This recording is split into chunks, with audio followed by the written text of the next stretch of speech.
Em nome do Pai, e do Filho, e do Espírito Santo. Amém. Lembrai-vos, ó castíssimo esposo da Virgem Maria, São José, que nunca se ouviu dizer que algum daqueles que tenha recorrido à vossa proteção, implorado a vossa assistência e reclamado vosso socorro, fosse por vós desamparado. Animado, pois, com igual confiança a vós recorro, ó Pai espiritual, e imploro a vossa proteção. Não rejeiteis as minhas súplicas, ó Pai adotivo do Redentor, mas dignai-vos de as ouvir propiciamente e de me alcançar o que vos rogo. Amém. São José, rogai por nós. Seja muito bem-vindo, amado irmão, amada irmã, diletos ouvintes, que nos acompanha aqui através de nosso canal Padre Erivaldo Maria. Obrigado pela sua participação. Todos os dias, de algum modo, a gente transmite esta mensagem de fé através da Palavra de Deus.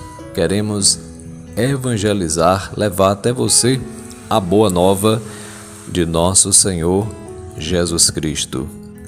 Este é o nosso objetivo: evangelizar, propagar através das redes sociais a Palavra de Deus, que hoje nos fala justamente do reino de Deus que precisa ser anunciado. Quando Jesus escolheu os 12, ele deu poder e autoridade sobre doenças e também para expulsar os demônios. Os bispos são sucessores dos apóstolos, ou seja, estes 12 que Jesus escolheu, todos os bispos fazem parte, por causa da sucessão apostólica. E nós, os presbíteros, colaboramos com os bispos nesta missão salvífica de nosso Senhor, com o mesmo poder de perdoar pecados, de expulsar os demônios, de curar os enfermos, de agir na pessoa de Cristo para a salvação das almas. Isto acontece mediante o sacramento da ordem que nós recebemos. E a vontade de Deus acontece naqueles que têm fé, dos que de fato querem uma transformação interior. E por que isto não acontece com todos? É um mistério. Não temos a resposta, mas sabemos que Deus está presente e age. Em 1917, certa pessoa precisava de uma cura e pediu que as crianças intervissem por ela. Nossa Senhora disse: ela vai ser curada se ela se converter.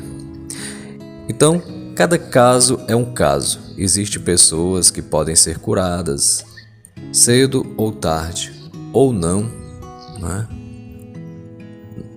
Seria bom que todos fossem curados no momento que o padre estendesse a mão, tocasse no doente e ele pudesse ser restaurado na sua saúde física e espiritual. Mas nem todos acontece. É um mistério.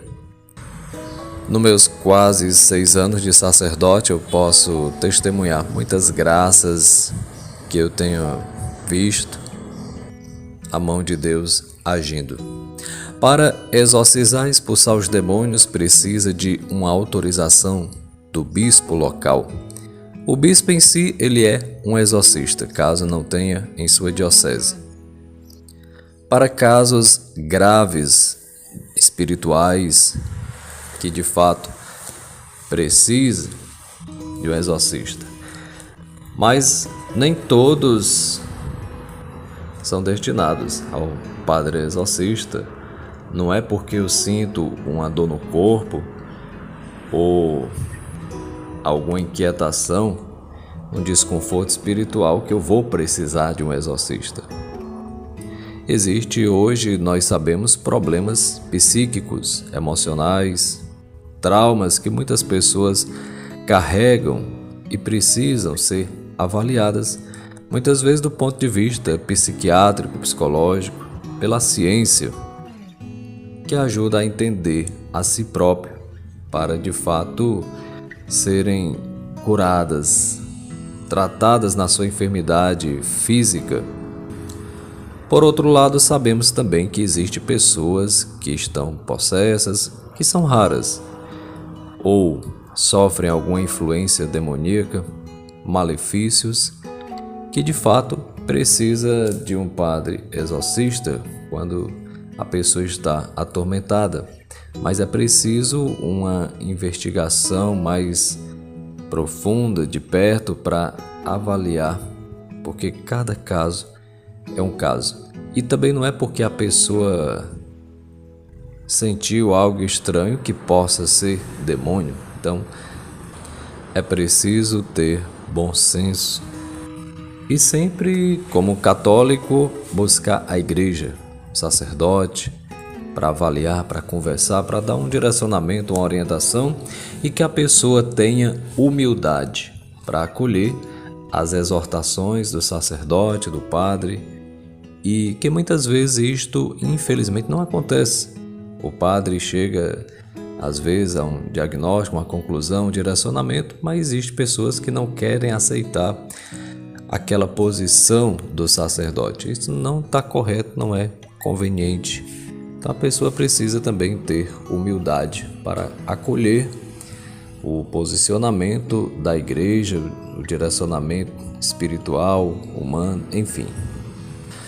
Eu posso aqui, inclusive, citar um caso em que a família já estava preparando até o enterro, o caixão para um senhor que estava doente no leito, e eu fui para levar até ele este consolo espiritual através do sacramento da unção dos enfermos, que existe em nossa igreja, que foi instituído por Jesus. Ministrei através do rito o sacramento da unção dos enfermos, confessando aquele doente. E lembro-me bem, há muito tempo atrás isto aconteceu. Depois de praticamente 3 dias eu fui celebrar, presidir a Eucaristia e me deparei com aquela pessoa, o senhor, que estava participando da missa, uma cadeirinha de roda, mas recuperado na sua saúde física. Então é Jesus que age através de nós. Não que sejamos melhores, mas Deus nos usa. Por isso nós recebemos o sacramento da ordem e temos esse mesmo poder que Jesus nos confere para administrar os sacramentos, de expulsar o mal. Por isso é importante, quando a pessoa tem alguém doente, no hospital, no leito de dor, se for preciso, aquele cristão, aquele católico que participava da missa, que não mais frequenta e que está numa situação complicada, é importante que o sacerdote vá até o local para ministrar o sacramento da unção dos enfermos. E a pessoa, se tiver consciente, melhor ainda, porque se ela pedir o sacramento, ainda é mais essencial, porque existe casos em que não é a pessoa que quer o sacramento, não quer se confessar, é a família que de fato insiste, que quer impor. E não é bem assim que funciona. É preciso a pessoa também, consciente, querer de fato pedir o sacerdote para querer ouvir sua confissão e assim por diante. Portanto, para quem está doente, a cura é a melhor de todas as notícias. Voltar para os seus, reassumir a vida, viver sem dor, são anseios existenciais dos enfermos. Jesus sabia disso e conhecia bem também a mentalidade de sua época, para a qual a condição de enfermidade era compreendida como ausência de Deus, ou até punição da divindade. A pessoa achava que estava sendo castigada. Por isso, o reino de Deus não podia ser uma experiência teórica, um discurso racional. Se ele já está no meio de nós, como consta em Lucas 17, 21, é necessário que seja percebido, e percebido como presença. E isto muitas vezes não acontece. Quantas pessoas enfermas na alma, que não se confessam há muitos anos, que não receberam o sacramento do matrimônio e vivem no pecado, que não participam efetivamente de forma frutuosa da Sagrada Eucaristia, faltando à Santa Missa, e estão muitas vezes infeccionadas pelo pecado. Diletos ouvintes, Jesus não é um pregador que gera aderência ao seu anúncio a partir de uma ideologia baseada na ausência ou no porvir. Ele instaura, inaugura, não julga o mérito, ele cura. Por isso, o anúncio dos discípulos é acompanhado por sinais que representam a chegada do reino. Pois a adesão ao reino não deve ser motivada pela falta, pelo ainda não, pela ausência, mas pela gratuidade de quem já sente a presença. Nesta meditação de hoje, proponho um momento de solidariedade com os profissionais da saúde, que têm a nobilíssima missão de restaurar a saúde, a sanidade. Pense, reze pelas pessoas também que acompanham os doentes nos hospitais, espaços terapêuticos. A doença é um estado profundamente solitário, mas que conta com anjos capazes de acompanhar, de cuidar, de sanar, de restabelecer. Que na solidão da enfermidade com a qual convivem em trabalho, possam ser presença e companhia, mesmo quando a enfermidade for a passagem para a vida junto a Deus. E reze também pelo seu pároco, pelo seu bispo, estes homens escolhidos por Deus, pelo Senhor, para continuar esta missão salvífica de levar até o doente a cura, seja física ou espiritual. Deus assim quis, porque Ele quis, escolheu quem Ele quis, para que a sua vontade seja feita em nossa vida. Rezemos pelos que precisam de conversão, pelos que estão nos leitos de dor, pelos que sofrem espiritualmente tormentos, opressões, para que sejam curados na sua alma, no seu físico, no seu coração. Senhor Jesus, pela vossa palavra e pelos gestos de vossas mãos, curastes cegos, paralíticos, leprosos e tantos outros doentes. Animados pela fé, nós também vimos suplicar pelos nossos enfermos. Dai-lhes, Senhor, a graça da perseverança na oração, apesar do desânimo próprio da doença. A graça da coragem para buscar a cura, mesmo depois de várias tentativas. A graça da simplicidade para aceitar a ajuda dos profissionais, familiares e amigos.